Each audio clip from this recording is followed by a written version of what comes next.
Oi pessoal, mais um podcast Canaltech no ar. E a sua internet já caiu no meio de uma reunião, de um filme, ou justamente quando começou a chover? Todo mundo depende da conexão para praticamente tudo hoje.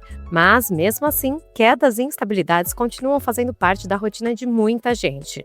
No episódio de hoje, a gente vai explicar por que isso ainda acontece, o que realmente está por trás das famosas instabilidades na região e por que, muitas vezes, o problema vai muito além da chuva. Você também vai conferir.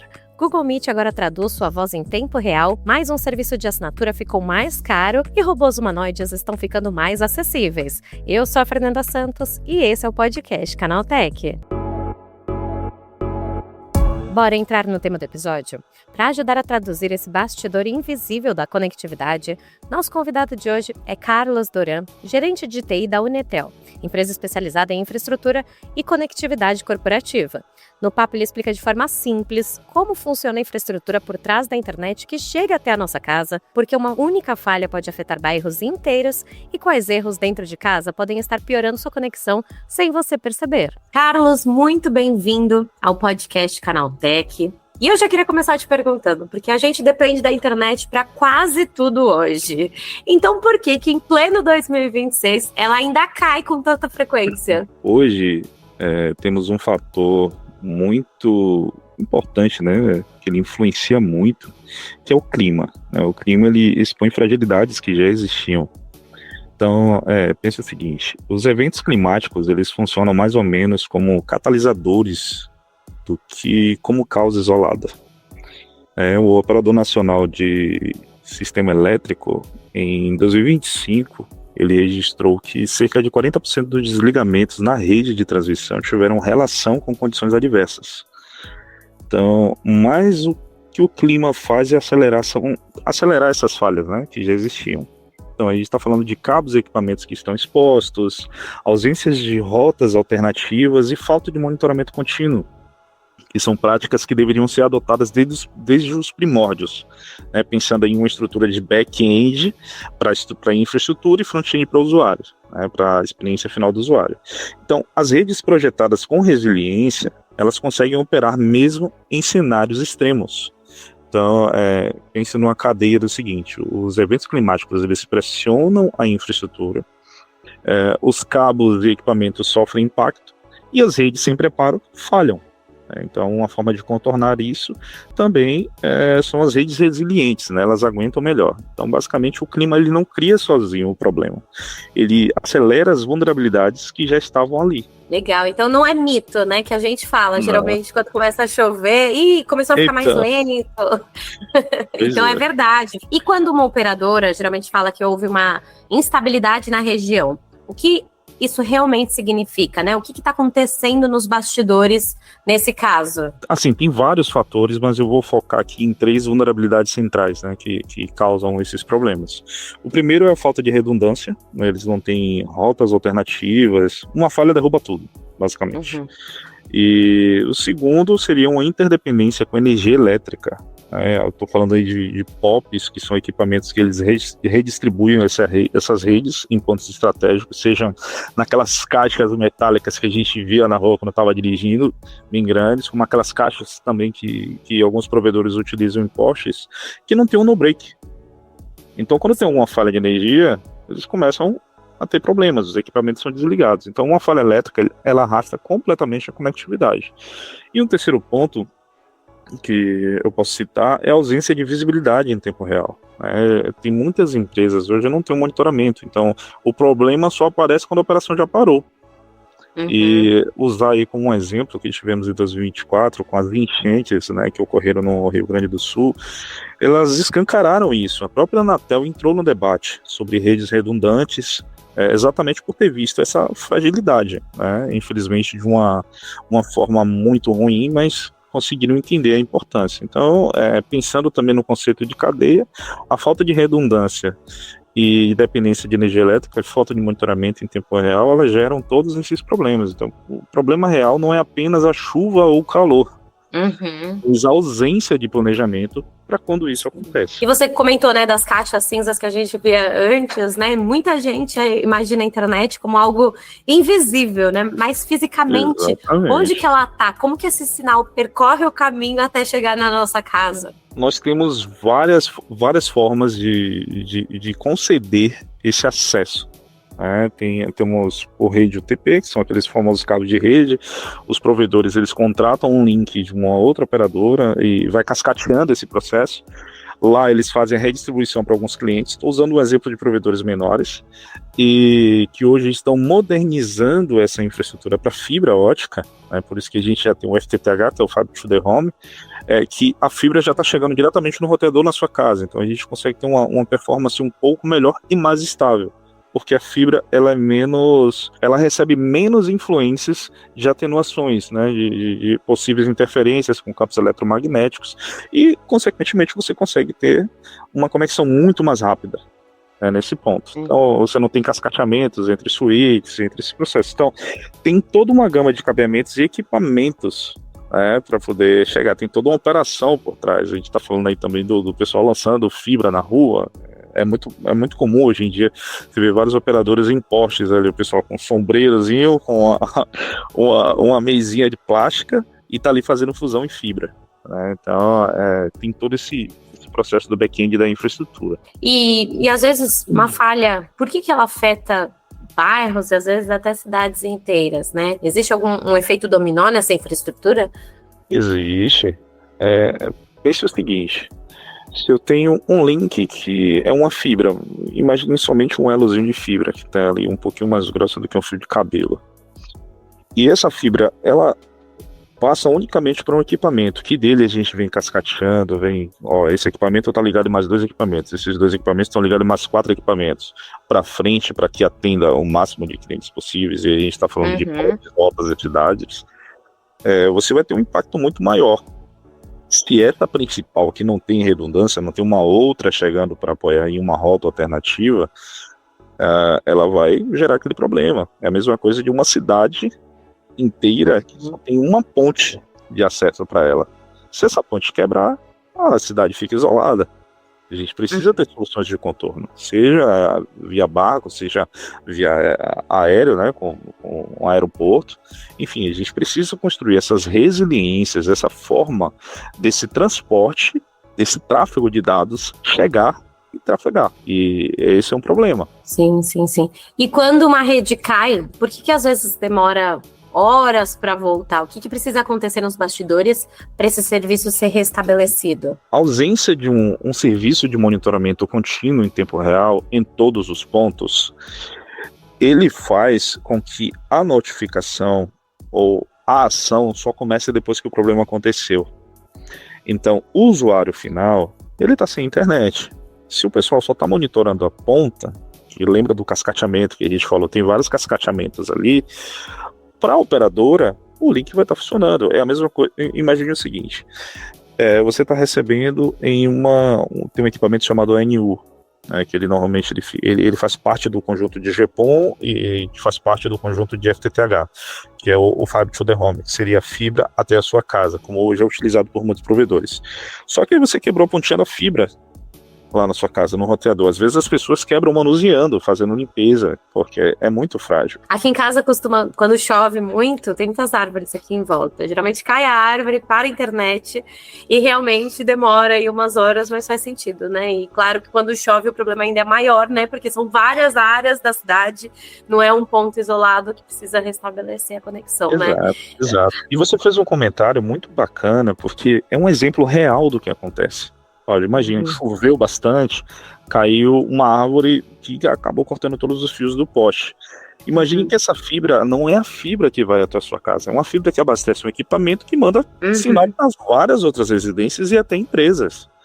Então, existem também alguns tipos de contratações. Para links dedicados, que são bem mais caros, você tem ali 100% de download, 100% de upload. Na verdade, a parte de upload é até 100%, a garantia. Ele tem ali uma taxa de 20% às vezes de oscilação, mas está dentro do conceito de entregável pelos provedores. Quando você abre um chamado, você é pessoa física. Quando uma pessoa jurídica abre um chamado, eles entendem que uma operação inteira está, logicamente, vamos chamar de um cliente VIP, né, nesse ponto. Então ele tem um SLA menor. Se o SLA, que é o tempo médio de atendimento para essas pessoas físicas, é de 8 horas, para um cliente, a depender da criticidade, vai ser de 2 horas, então a prioridade vai ser ele. Só que a árvore caiu, quebrou o poste.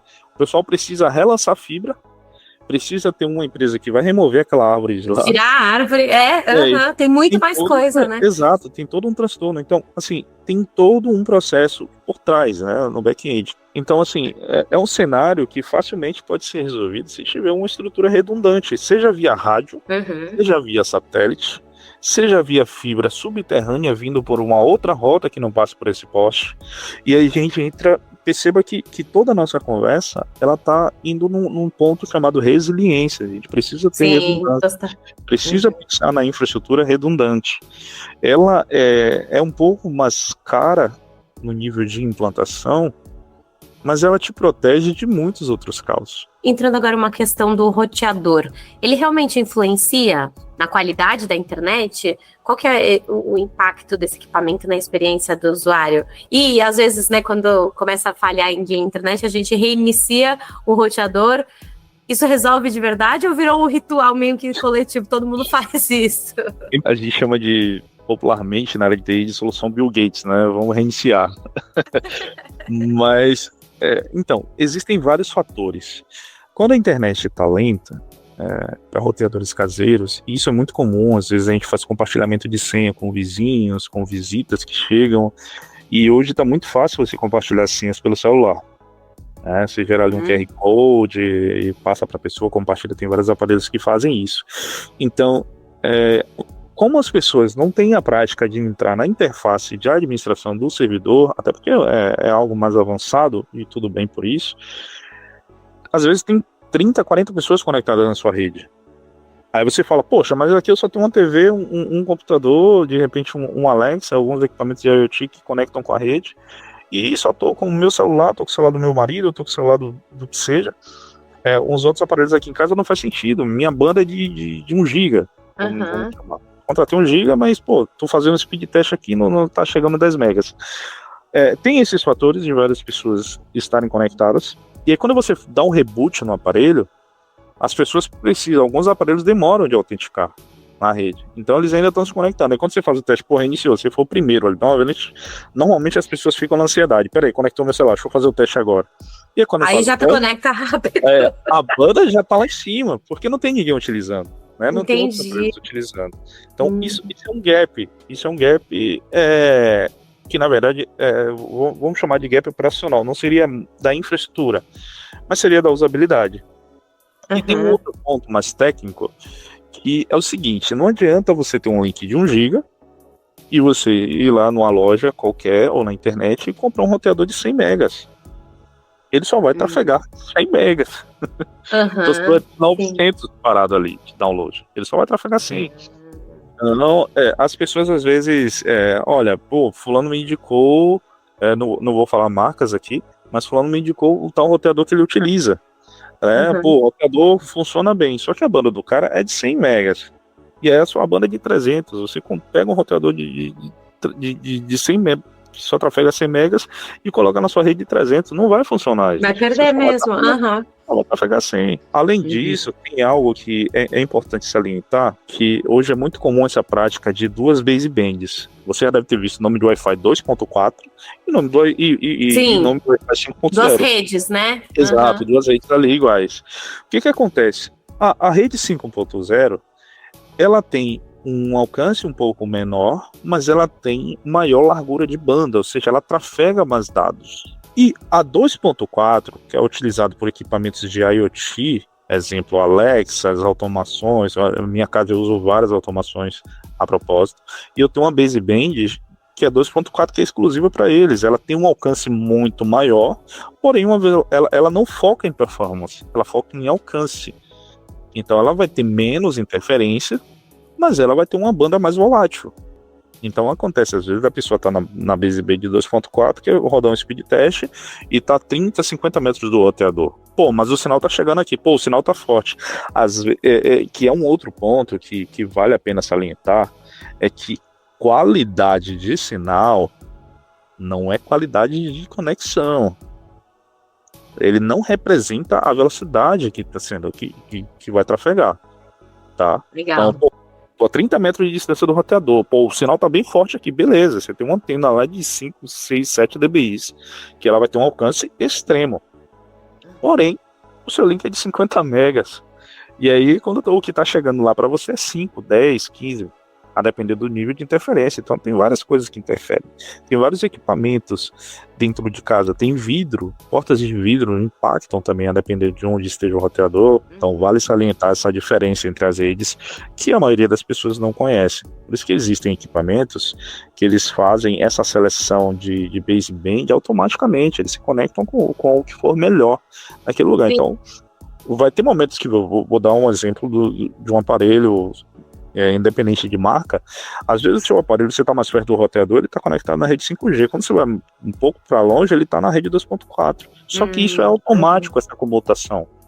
Ah, tá. Legal. Essa comutação, na maioria das vezes, é automática. Então, vale a pena ter esse conhecimento. É interessante. E você falou, né, a gente vê cada vez mais, né, com ondas de inteligência artificial, os streamings com alta resolução, as casas conectadas, muita gente trabalhando remoto. A nossa infraestrutura está preparada para a demanda dos próximos anos que virão? A gente está acelerando bastante. Estamos aí chegando aí com o Wi-Fi 7. Inclusive, nós já utilizamos ele aqui na Unitel, tá? Então, temos aí o tráfego em cima de equipamentos que são compatíveis com Wi-Fi 7 muito grande. Ele trafega até 40, em alguns casos, ele trafega velocidades altíssimas, comparados aos roteadores de gerações anteriores, com os Wi-Fi 6, 5, 4, 3, 2. Então, temos um avanço muito grande na qualidade de receptores de sinal, que são utilizados por esses equipamentos. Exemplo, os computadores que estamos utilizando agora, os nossos celulares, as nossas TVs, e temos também um aumento de qualidade dos transmissores, que são os roteadores. E temos também uma melhora. Perceba que de um tempo para cá, praticamente não se ouve falar no cabo TP, que é o famoso cabo de rede, que algumas pessoas conhecem pelo azulzinho. Ele está sendo mais usado indoor, né? Seria dentro de estruturas, mas em outros lugares que praticamente não se usa. A estrutura, eu já participei de implantações onde a rede precisava ter um nível de resiliência tão alto, um nível de qualidade tão alto de entrega para equipamentos de IoT, que toda a estrutura interna não era nem com cabo de rede, era com fibra ótica. Então, existem equipamentos que já estão utilizando esse nível de tecnologia.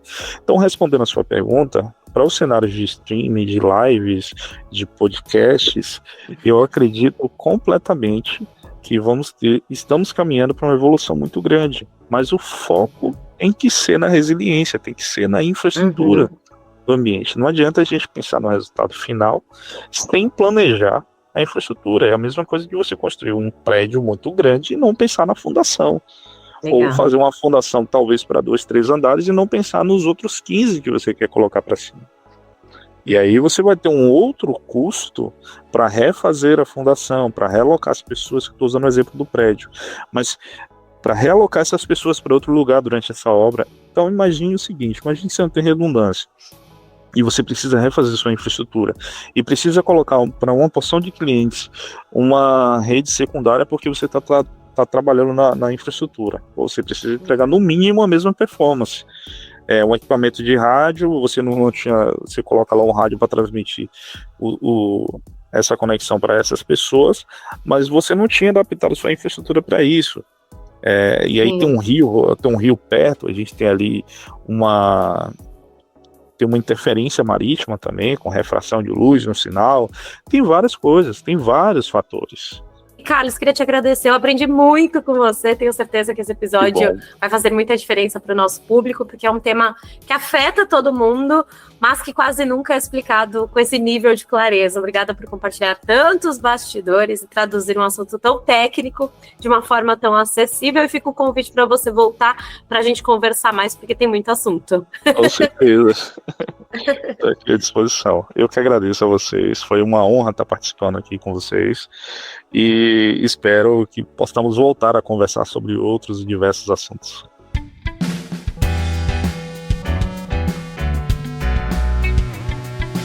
E vamos agora para o Giro de Notícias. E o Google Meet ganhou um recurso que pode derrubar uma das maiores barreiras das reuniões online, o idioma.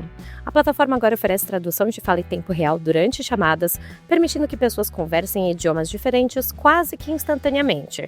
O diferencial é que a ferramenta não apenas traduz, ela mantém a voz original do falante em vez de substituir tudo por uma narração robótica. Segundo o Google, o atraso da tradução caiu para cerca de 2 segundos, tornando a conversa muito mais natural.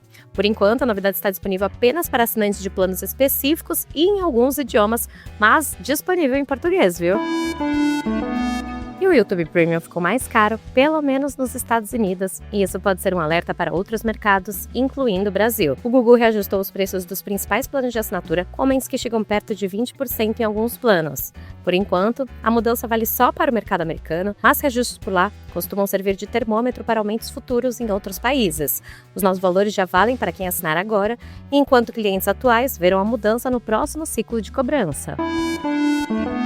E um robô humanoide que custa menos do que muitos smartphones dobráveis pode ajudar a popularizar essa tecnologia no mundo. A chinesa Unitree lançou a versão global do R1, um robô humanoide vendido por cerca de $5.000, valor muito abaixo do que costuma ser cobrado nesse mercado.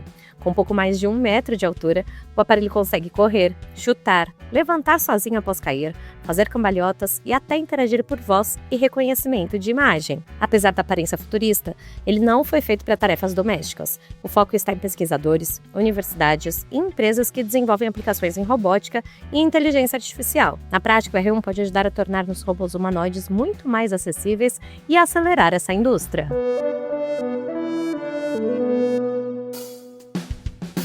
Então é isso, o podcast do Canaltech fica por aqui. Aproveite para seguir o Canaltech nas redes sociais e deixe uma avaliação no seu aplicativo de podcast preferido. Este podcast foi roteirizado e apresentado por Fernanda Santos e contou com reportagens de Viviane França e Natan Vieira, sob coordenação de Anaísa Catucci. A trilha sonora é do Guilherme Zomer, a edição de Natália Improta e a arte da capa é de Eric Teixeira. Você escuta o podcast do Canaltech de segunda a sábado. Até mais!